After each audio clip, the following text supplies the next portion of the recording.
Dear students, welcome to easy marketing. आज के session में हम देखेंगे कि साइकोलॉजिकल फैक्टर्स किस तरीके से कंज्यूमर बाइंग बिहेवियर को अफेक्ट करते हैं। और इसमें सबसे पहला फैक्टर है मोटिवेशन, जिसके 4 लेवल्स हैं: फिजियोलॉजिकल, सोशल, साइकोलॉजिकल और spiritual. For the time being हम स्पिरिचुअल को डिस्कस नहीं करेंगे। मैं आपको एक एग्जांपल देता हूँ कि ख़वातीन में यूजुअली कैल्शियम की कमी हो जाती है, जिसको दूध पी के पूरा किया जा सकता है। अब दूध में फ़ैट्स होते हैं और फैट्स की वजह से वो ख़वातीन मोटी हो सकती हैं। तो ऐसे ही ख़वातीन के लिए ऑलपर्स ने हाई कैल्शियम लो फैट्स मिल्क इंट्रोड्यूस करवाया है। अब देखें ऑलपर्स मोटिवेशन के मुख्तलिफ लेवल्स को किस तरीके से इस्तेमाल करता है। दिखाया जाता है कि जो ख़वातीन इस ब्रांड को इस्तेमाल करती हैं वो हेल्थ कॉन्शियस हैं, यानी सेहतमंद रहना चाहती हैं, और इसका ताल्लुक बॉडी यानी फिजियोलॉजिकल नीड्स के साथ है। और इससे क्या होगा, वो लेवल 2 पे आ जाते हैं। इससे वो स्लिम एंड स्मार्ट नज़र आएंगी, जो कि आपकी सोशल नीड को पूरा कर रहा है। और उससे क्या होगा, उससे वो ख़ुद को यंग एंड अट्रैक्टिव फ़ील करेंगी, जिसका ताल्लुक आपके माइंड के साथ यानी साइकोलॉजी के साथ है। तो देखें, ये असल लेवल है और ब्रांड्स के लिए चैलेंज यही होता है कि वो कितनी जल्दी, कितनी आसानी से जो हाईएस्ट लेवल ऑफ मोटिवेशन है वहाँ तक जा सकती हैं। सेहतमंद रहना एक लेवल है, एक पर्पज़ है, बेसिक है, लेकिन उससे अगला लेवल जो है वो स्लिम एंड स्मार्ट नज़र आना है। लेकिन उससे भी जो बड़ा लेवल है कि वो ख़ुद को यंग एंड अट्रैक्टिव फ़ील करें, तो वो इसीलिए आपका ब्रांड इस्तेमाल करेंगी। नेक्स्ट फैक्टर इज़ परसेप्शन, जिसकी डेफिनेशन है process by which we collect, organise and interpret the information to form a meaningful picture of the world. देखिए, हमें बहुत सारे ज़राए से कई तरह की इन्फॉर्मेशन मिलती है और हमारा दिमाग इस इन्फॉर्मेशन को थिंकिंग में कन्वर्ट कर देता है। ये थिंकिंग जो है वो दुनिया के बारे में, लोगों के बारे में, चीज़ों के बारे में और इवन ब्रांड्स के बारे में हो सकती है। इसी थिंकिंग को हम परसेप्शन कहते हैं, जिसके 3 पार्ट्स हैं। सबसे पहले सिलेक्टिव अटेंशन है। देखिए, एक ब्रांड के साथ हमारा जो इंटरेक्शन है वो कई ज़रियों से होता है। हम टेलीविज़न पे एड्स देख रहे होते हैं, हम न्यूज़पेपर में या मैगज़ीन में उसके एड्स जो है वो पढ़ रहे होते हैं, देख रहे होते हैं, या ओपन मीडिया में रोड पे आते हुए बिल बोर्ड्स हमें नज़र आते हैं, या दोस्तों के साथ गपशप में भी उनका ज़िक्र आता है।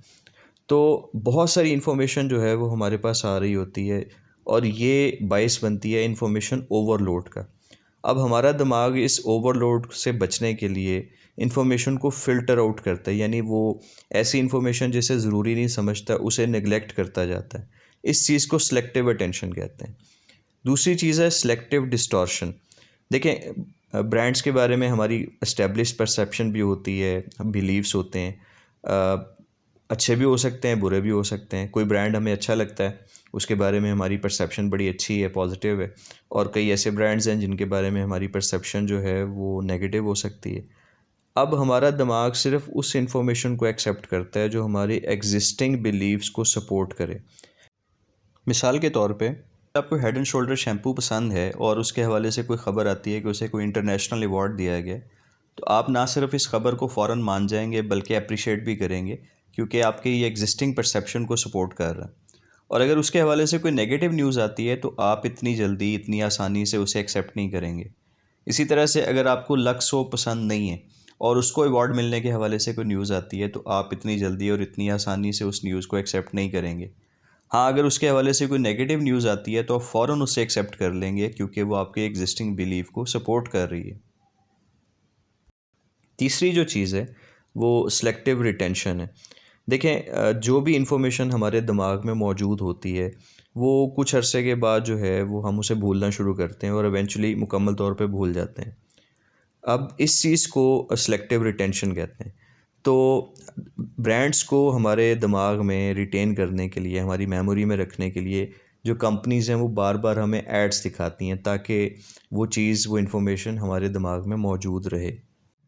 अब यहाँ पे देखें, ब्रांड्स के लिए बड़ा चैलेंज है, क्योंकि बहुत सारी इन्फॉर्मेशन आपका दिमाग जो है वो फ़िल्टर आउट करके निकाल देगा।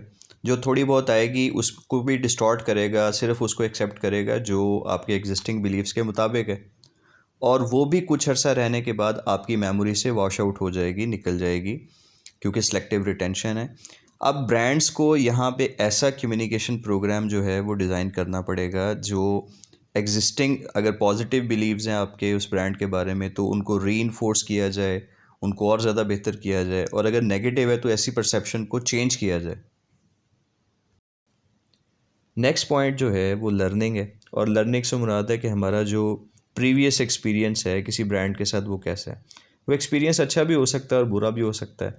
तो ऑब्वियसली जो भी एक्सपीरियंस होगा वो हमारे करंट बाइंग बिहेवियर को अफेक्ट करेगा। अगर हम किसी ब्रांड को पहले इस्तेमाल कर चुके हैं और उसके साथ हमारा एक्सपीरियंस अच्छा था, तो जब हम ख़रीदने के लिए जाएंगे तो हम उसी ब्रांड को कंसिडर करेंगे, यानी हमारा बिहेवियर पॉजिटिव होगा उसके लिए। और अगर हमारा पिछला एक्सपीरियंस अच्छा नहीं रहा तो हम उस ब्रांड को दोबारा कंसिडर नहीं करेंगे। फोर्थ फैक्टर इज़ एटीट्यूड, जिसके 3 कंपोनेंट्स हैं FBR, यानी feel, believe and respond. Feel का ताल्लुक इमोशंस के साथ है, बिलीव का ताल्लुक लॉजिक के साथ है, और रिस्पॉन्ड का ताल्लुक एक्शन के साथ है। मैं पहले आपको एक सिंपल एग्जांपल देता हूँ। मुझे कुत्तों से डर लगता है क्योंकि वो काट सकते हैं, इसीलिए जहाँ भी मुझे कुत्ता नज़र आएगा मैं रास्ता बदल दूँगा। ये 3 जुमले आप कुत्तों के हवाले से आपके एटीट्यूड को डिस्क्राइब कर रहे हैं। जब आप ये कहते हैं कि मुझे कुत्तों से डर लगता है, तो डर लगना एक इमोशन है, ये एक फ़ील है, और नेक्स्ट उसकी रीज़न भी बताई गई है क्योंकि वो काट सकते हैं, ये आपका मानना है, ये आपका बिलीफ है। तो फिर आप क्या करेंगे? जहाँ भी कुत्ता नज़र आएगा रास्ता बदल देंगे, ये आपका एक्शन है। इसी तरह की एग्ज़ाम्पल जो है वो मार्केटिंग से भी ली जा सकती है। जैसे आप ये कहते हैं कि मुझे बेस्ट कैमरे ख़रीदना पसंद है, तो पसंद होना एक फ़ील या इमोशन है। और फिर आप ये कहते हैं कि जापानीज़ दुनिया में इलेक्ट्रॉनिक्स की बेस्ट प्रोडक्ट्स बनाते हैं, तो ये आपका बिलीफ है।